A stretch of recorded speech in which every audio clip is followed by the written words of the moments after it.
"It's Tobi," Mama whispered. "They said he's gone." Her voice broke. Amaka's breath caught in her chest. "Gone? Gone where?"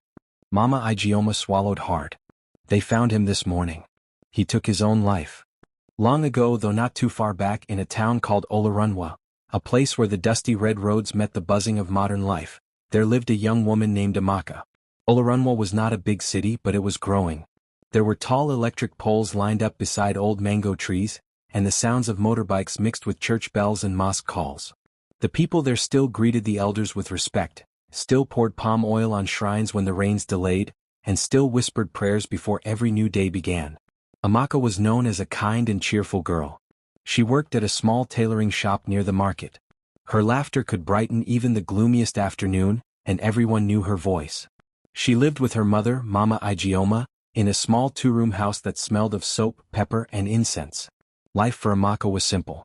She worked, came home, helped her mother cook, and prayed before bed. But everything began to change the year she met Tobi. Tobi was a young man from another part of town, quiet, tall, and with eyes that always seemed to look beyond you, as if he could see something no one else could. He came to Olorunwa to work at a phone repair shop, fixing people's spoiled phones and chargers. Amaka had met him one day when her small Nokia phone stopped working. He had taken it, opened the back, replaced the battery, and smiled. "There," he said, "good as new." When she turned it on and saw it working, she laughed with delight. "Ah, thank you all. I thought I would have to buy another one." From that day they became friends. Weeks passed and friendship grew into love. They would talk for hours, at the market, at the junction, sometimes over the phone when Amaka returned home. Tobi had a soft, calm voice, the kind that made you feel safe. Mama Ijeoma noticed her daughter smiling more often and humming love songs while cooking beans. But Tobi carried something heavy inside him, a sadness he never spoke about. Some nights, Amaka would hear his voice over the phone, slow and distant. "Amaka," he would say, "do you ever wonder what happens after we die?" She would laugh nervously. "Why are you talking like this? You will not die, my love." He would sigh, his voice breaking like weak radio signal. "Sometimes I just feel tired. Like my spirit doesn't belong here." Amaka didn't understand, but she always prayed for him.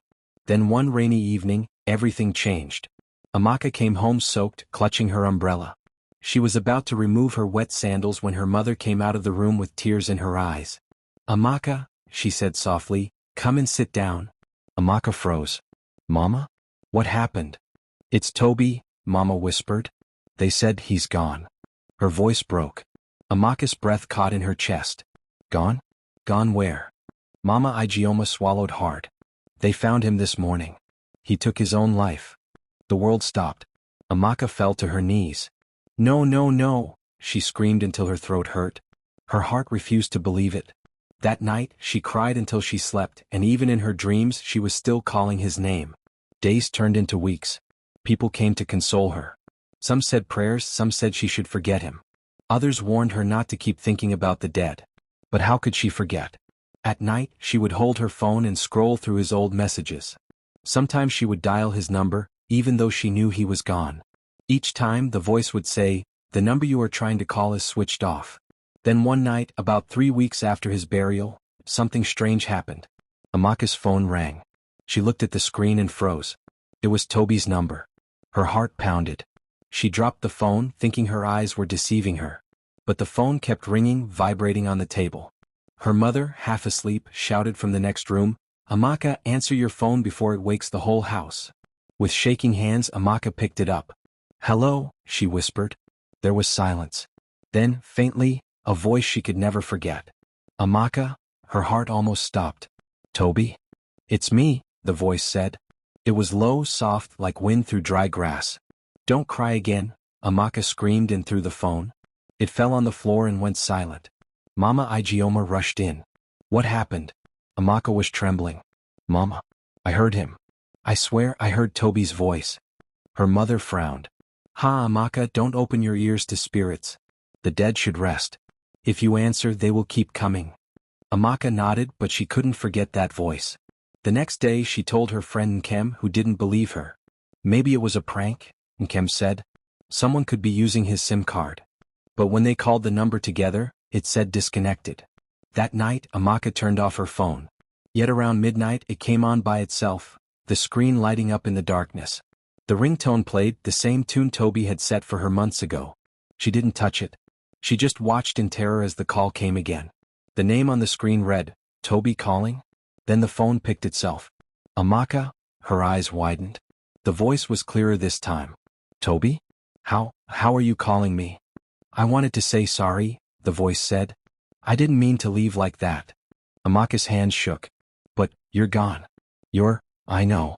But my spirit is not at peace. There are things I left unfinished." Amaka started crying. "Tobi, please let me pray for you." He sighed. "I can't stay long. The line is not stable here." "The line?" she repeated. "Yes," he said. "It's noisy. There are many voices where I am." And then the line cut. Amaka sat frozen for hours. By morning she went straight to the church and told the pastor. He looked at her carefully and said, "Child, grief can open strange doors. Do not answer that call again. Pray and let him go." She promised she would.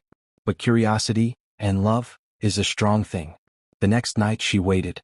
Midnight came and again the phone rang. This time she whispered a prayer before answering. "Tobi?"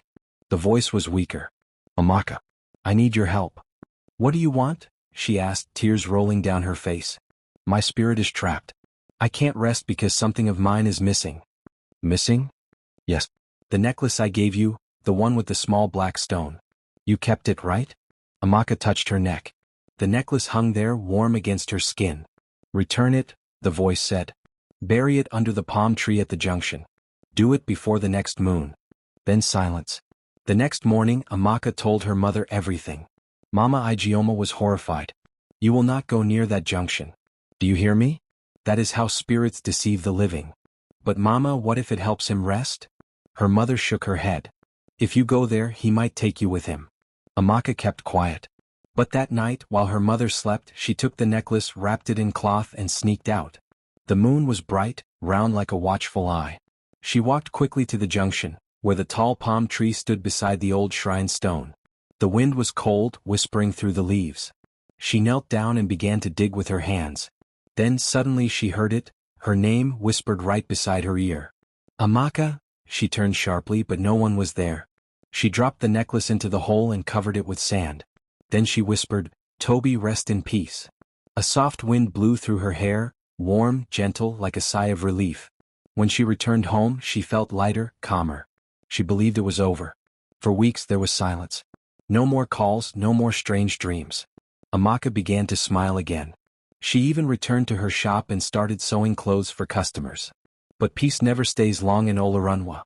One evening, just as the sun was dying behind the hills, Nkem rushed into the shop, breathless. "Amaka, come quick." "What happened?" "They're saying strange things at the phone repair shop, Tobi's old place." Amaka dropped her scissors and ran.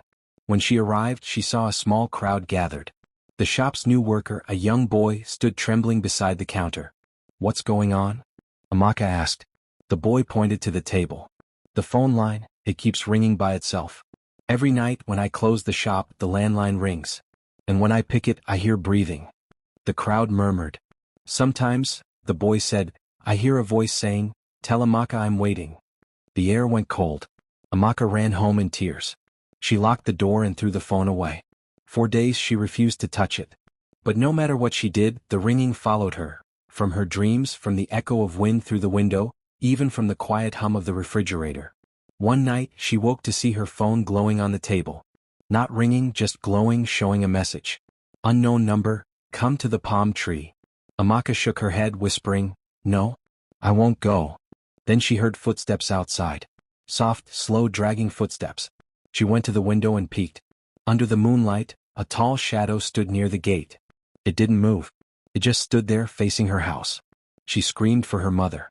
But when Mama Ijeoma came out, the shadow was gone. By morning, the earth near the gate was marked with footprints. Footprints that ended suddenly, as if whoever made them had vanished into thin air. The next Sunday, Amaka went to the church again. This time she met an old woman outside, one of the prayer mothers. The woman listened quietly as Amaka told her everything. When Amaka finished, the woman said, "My child, spirits of the restless dead sometimes call the living because they are lost. But they do not belong in this world anymore. You must release him properly." "How?" Amaka asked. "Go back to where you buried the necklace. the old woman said. Pray for his soul. Pour water and salt and speak his name one last time. After that, never call him again, not with your mouth, not with your heart. That night, under a thin moon, Amaka did as she was told. She went to the palm tree again, knelt and began to pray. Tobi, may your soul find rest. May you go where peace lives. The wind picked up, stronger this time. The palm leaves rustled like whispers. Then she heard the voice again, faint, sad, almost fading. Amaka, thank you. And just like that, it was gone. From that day the phone never rang again. No more strange messages, no more whispers. Amaka's heart finally healed, slowly but surely. Years later, she married, had children, and opened her own sewing shop. She rarely spoke of what happened, but sometimes when she looked at the old palm tree at the junction, she would smile quietly and whisper, "Rest well, Tobi." People in Olorunwa still talk about her story. They say the palm tree at the junction never dries, even during harmattan. Its leaves stay green, and when the wind blows through it at night, you can almost hear a soft voice saying, "Thank you." And so, the people of Olorunwa learned something that year, that love, even after death, must be allowed to rest. And that the line between the living and the dead is not something to play with.